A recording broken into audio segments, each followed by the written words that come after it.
The Epilogue. Lawrence, be a good fellow and bring me a glass of wine, Jane Rowland said, all but falling into the chair beside his, without the slightest care for the ruin she was making of her skirts. 2 sets is more than enough dancing for me. I am not getting up from this table again until I leave. Should you prefer to go at once? He asked, rising. I am happy to take you. If you mean I am so ungainly in a dress that you think I cannot walk a quarter of a mile over even ground without falling down, you may so, and then I will knock you on the head with this charming reticule, she said with a deep laugh. I have not got myself up in this fashion to waste it by running away so soon. Xydium and I will be back at Dover in a week, and then Lord knows how long it will be before I have another chance to see a ball, much less one supposedly in our honor. I will fetch and carry with you, Lawrence. If you are not going to feed us anything more than these French tidbits, I am going to get more of them, Chenery said, getting up from his chair as well. Here, here, Barclay said, bring the platter. They were parted at the tables by the crush of the crowd, which was growing extreme as the hour drew on. London society was still nearly delirious with joy over the joint victories at Trafalgar and Dover, and temporarily as happy to enthuse over the aviators as it had been to disdain them before. His coat and bars won him enough smiles and gestures of precedence that Lawrence managed to acquire the glass of wine without great difficulty. Reluctantly, he gave up the notion of taking a cigar for himself. It would have been the height of rudeness to indulge while Jane Harcourt could not. He took a second glass instead. He managed someone at the table would care for it. Both his hands thus occupied, he was happily now forced to do more than bow slightly when he was addressed on his way back to the table. Captain Lawrence, Miss Montague said, smiling with a great deal more friendliness than she had shown him in his brother's house. She looked disappointed to not be able to give him her hand. How splendid it is to see you again. It has been ages since we were all together at Wollerton Hall.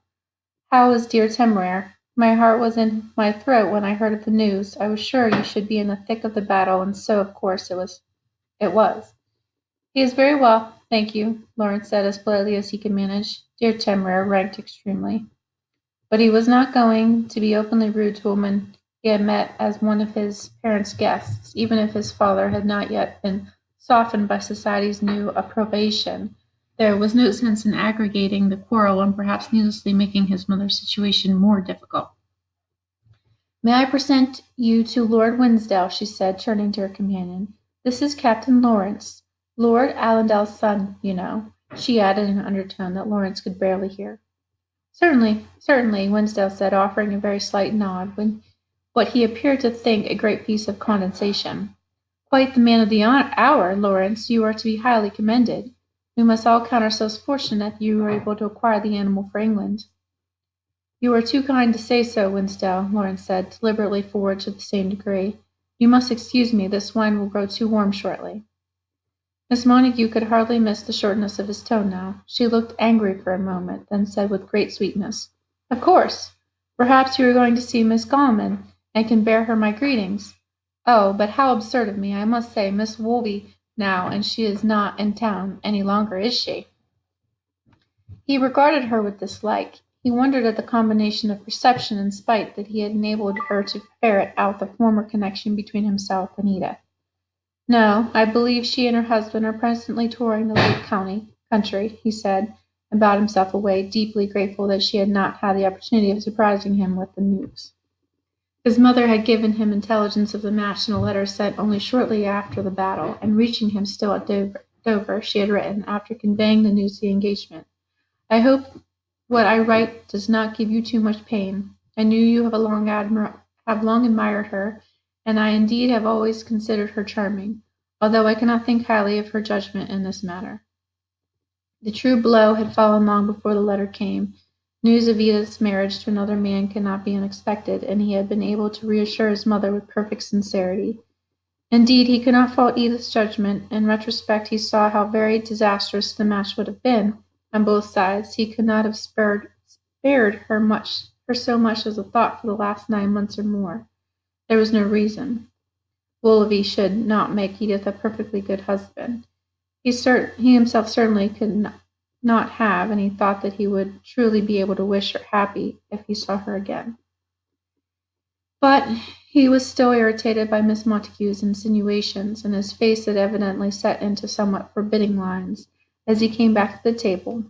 Jane took the glasses from him and said, "You were long enough about it. Was someone pestering you? Do not pay them any mind. Take a turn outside and see how Timur is enjoying himself. That will put you in a better frame of mind."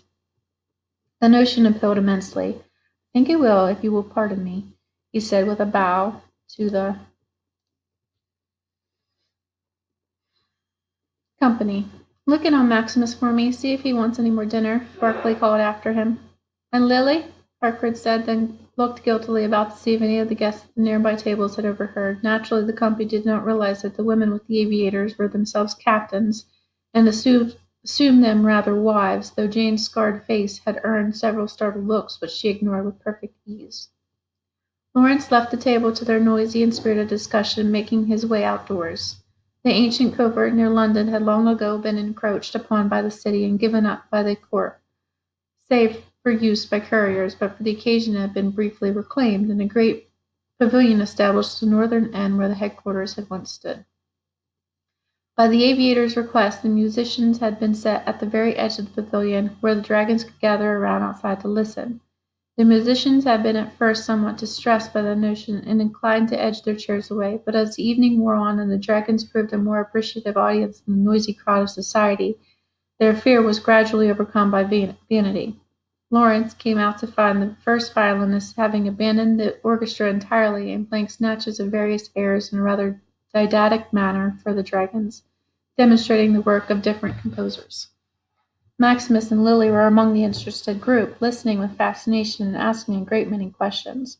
Lawrence saw after a moment with some surprise that Temeraire was instead curled up in a small clearing beyond the others, off to the side and talking with a gentleman whose face Lawrence could not see. He skirted the group and approached, calling Temeraire's name softly. The man turned, hearing him. With a start of pleasant surprise, Lawrence recognized Sir Edward Howe and hurried forward to greet him. "I am very unhappy indeed to see you, sir," Lawrence said, shaking his hand. "I had not heard that you were back in London, although I made a point of inquiring after you when we first arrived." "I was in Ireland when the news reached me. I have only just come to London," Sir Edward said, and Lawrence only then noticed that he was still in travelling clothes, and his boots were dust-stained. "I hope you will forgive me. I presumed on our acquaintance to come despite the lack of a formal invitation, in hopes of speaking with you at once. When I saw the crowd inside, I thought it best to come and stay with Temeraire until you appeared rather than try to seek you within." "Indeed, I am in your debt for putting yourself to so much trouble," Lawrence said. "I confess I have been very anxious to speak with you ever since discovering Temeraire's ability, which I expect is the news which has brought you. All he can tell us is that the sensation is the same as that of roaring. We cannot account for how mere sound might produce so extraordinary an effect, and none of us ever heard anything like." "No, you would not have," Sir Edward said. "Lawrence," he stopped and glanced at the crowd of dragons between them and the pavilion, all now rumbling in approval at the close of the first performance. "Might we speak somewhere in more privacy?"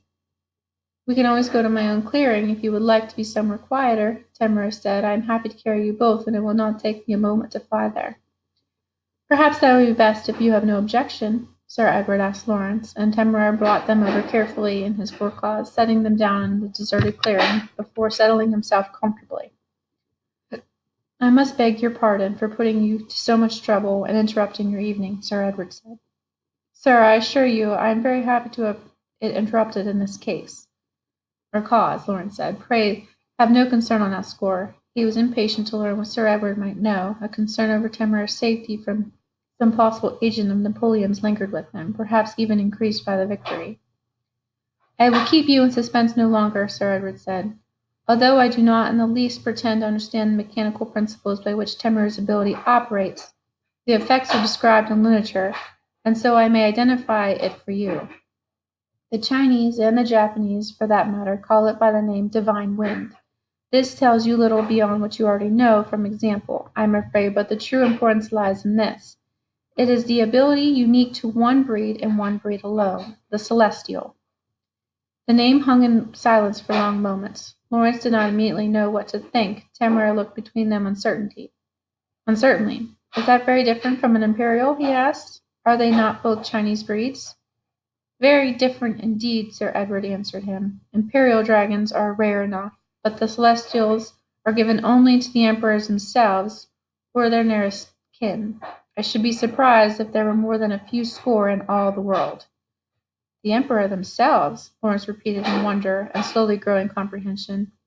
You will not have heard this, sir, but we took a French spy at the covert in Dover shortly before the battle. He revealed to us that Temur's egg was meant not merely for France, but for Bonaparte himself. Sir Edward nodded. I am not surprised to hear as much. The Senate voted Bonaparte the crown in May before last. The time of your encounter with the French vessel suggests the Chinese gave him the egg as soon as they learned. I cannot imagine why they should have made him such a gift. They have given no other signs of allying themselves with France, but the timing is too exact for any other explanation. And if they had some notion of when to expect the hatching, they might well explain the mode of transport as well. Lawrence finished for him. 7 months from China to France, around Cape Horn, the French could hardly have hoped to manage to accept with a fast frigate, regardless of the risk. Lawrence, Sir Edward said with a pronounced unhappiness, I must heartily beg your forgiveness for having so misled you. I cannot even plead the excuse of ignorance. I have read descriptions of celestials and seen many drawings of them. It seems simply never occurred to me that the rough and tendrils might not develop save with maturity. In body and wing shape they are identical to the imperials. I beg you not to refine upon it, sir. No forgiveness is called for in the least, Lawrence said. It could scarcely have made much difference to his training. In the event, we have learned of his ability in very good time. He smiled up at Temur and stroked the sleek foreleg beside him, while Temur snorted in happy agreement. So, my dear, you are a celestial. I should not be surprised at all. No wonder Bonaparte was in such a taking to lose you. I imagine we will continue angry, Sir Edward said, and what is worse, he may have the Chinese on our necks over it when they learn they are prickly to an extreme where the Emperor's standing may be said to be concerned, and I do not doubt they will be annoyed to see a British serving officer in possession of their treasure. I do not see how it concerns either Napoleon or them in the least, Temur said, bristling. I am no longer in the shell, and I do not care if Lawrence is not an emperor. We defeated Napoleon in battle and made him fly away even though he is one. I cannot see that there is anything particularly nice about the title. Never fret, my dear. They have no grounds on which to make objection, Lawrence said. We did not take you from a Chinese vessel, arguably and neutral, but from a French man of war. They chose to hand your egg to our enemy, and you were a wholly lawful prize. I'm glad to hear it, Sir Edward said, though he looked doubtful. They may still choose to be quarrelsome about it. Their regard for the laws of other nations is very small, and vanishes entirely where it conflicts with their own notions of proper behavior. Pray, have you any notion of how they stand with respect to us? They could make a pretty loud noise, I suppose, Lawrence said uncertainly. I know they have no navy to speak of, but one hears a great deal of their dragons. I will bring the news to Admiral Lenton, though, and I'm sure he will know better than I do how to meet any possible difference of opinion with them over the matter. A rushing sound of wings came over her head, and the ground shook with impact. Maximus had come flying back to his own clearing only a short distance away. Lawrence could see his red-gold hide visible through the trees. Several smaller dragons flew past overhead also, going back to their own resting places. The ball was evidently breaking up, and Lawrence realized from the low burning lanterns that the hour had grown late. You must be tired from your journey, he said, turning back to Sir Edward. I am once again deeply obliged to you, sir, for bringing me to this intelligence. May I ask you, as a further favor, to join me for dinner tomorrow? I do not wish to keep you from standing about in this cold, but I confess I have a great many questions on the subject I should like to put to you, and I would be happy to learn anything more you know of celestials. It will be my pleasure, Sir Edward said, and bowed to both of them. No, I thank you. I can find my own way out, he said, when Lawrence would have accompanied him. I grew up in London, and would often come wandering about here as a boy, dreaming of dragons. I dare say I know the place better than do you, if you have only been here a few days. He bade them farewell, having arranged the appointment. Lawrence had meant to stay the night at a nearby hotel where Captain Rowland had taken a room, but he found he was disinclined to leave Temur. Instead, he searched out some old blankets in the stable being used by the ground crew, and made himself a somewhat dusty nest in Temur's arms. His coat rolled up to serve as a pillow. He would make his apologies in the morning. Jane would understand. Lawrence, what is China like? Timur asked idly, after they had settled down together, his wings sheltering them from the wintry air. I have never been, my dear, only to India, he said, but I understand it is very splendid. It is the oldest nation in the world, you know. It even predates Rome, and certainly their dragons are the finest in the world, he added, and saw Timur preening with satisfaction.